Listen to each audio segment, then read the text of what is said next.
नमस्ते मित्रांनो, discovery of medicinal plants या माझ्या चॅनलमध्ये आपल्या सर्वांचं स्वागत आहे। आज आपण एका नवीन वेलवर्गीय वनस्पतीची ओळख करून घेणार आहोत। मला वाटतं सर्वांना एक बिया माहीत आहेत की गुरांच्या गळ्यामध्ये बांधण्यासाठी वापरले जातात किंवा त्याला मोठा चिंचोका असं म्हटलं जातं। साधारणपणे चिंचोका असतो त्याच प्रमाणाचा पण थोडा मोठा अशा प्रकारचा बी असतो। त्याला लागणारी शेंग असते तीही मोठी असते।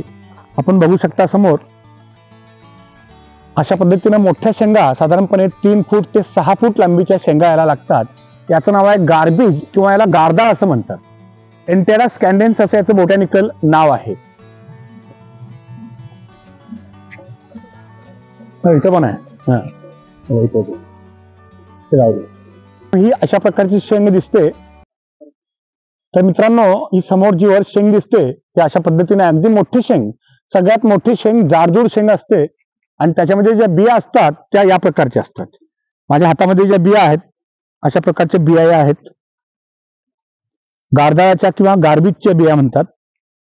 ह्या जर एकामेकावरती घासल्या, लहानपणीचा लोकांचा खेळ होता, त्या घासून चटके द्यायचे, पण ह्या फार औषधी बिया आहेत।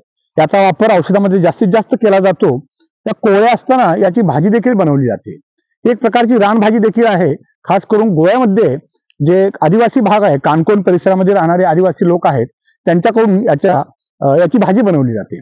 कोवळे असताना त्यातून थोडे बारीक काप पाडून अगदी सुंदर अशी भाजी ते लोक बनवतात। दुसरं म्हणजे याचा सगळ्यात महत्त्वाचा आयुर्वेदिक जो उपयोग आहे तो बाळंतिणी करता वापरतात। बाळंतिणीला ताकद येण्याकरिता त्याच्या बियांची खीर बनवून दिली जाते। या बिया फोडल्यानंतर याच्या आतमध्ये पांढऱ्या रंगाचा गर असतो। हा गर थोडासा कडू असतो, त्यामुळे त्याला पाण्यात शिजवून घ्यावा लागतो आणि मग तो शिजवलेला गर त्याचं पाणी काढून टाकलं जातं आणि त्याच्यापासून काही गुळ असेल किंवा साखर असेल असे किंवा काही मसाल्याचे पदार्थ घालून त्याची खीर बनवली जाते।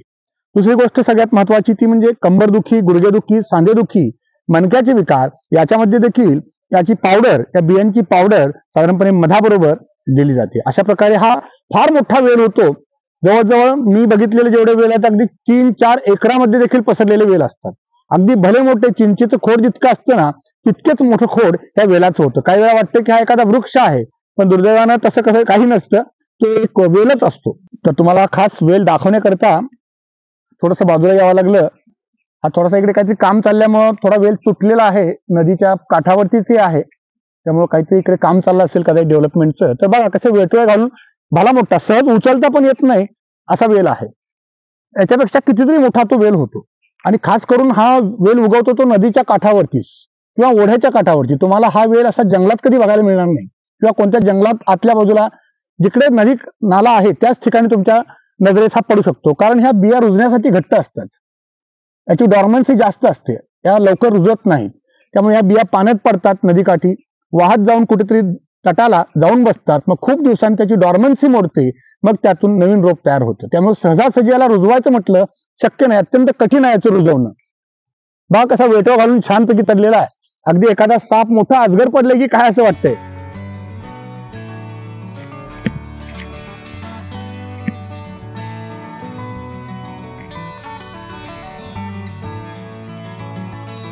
हा बघ केवढा मोठा वेल आहे, तो तिकडून आलाय।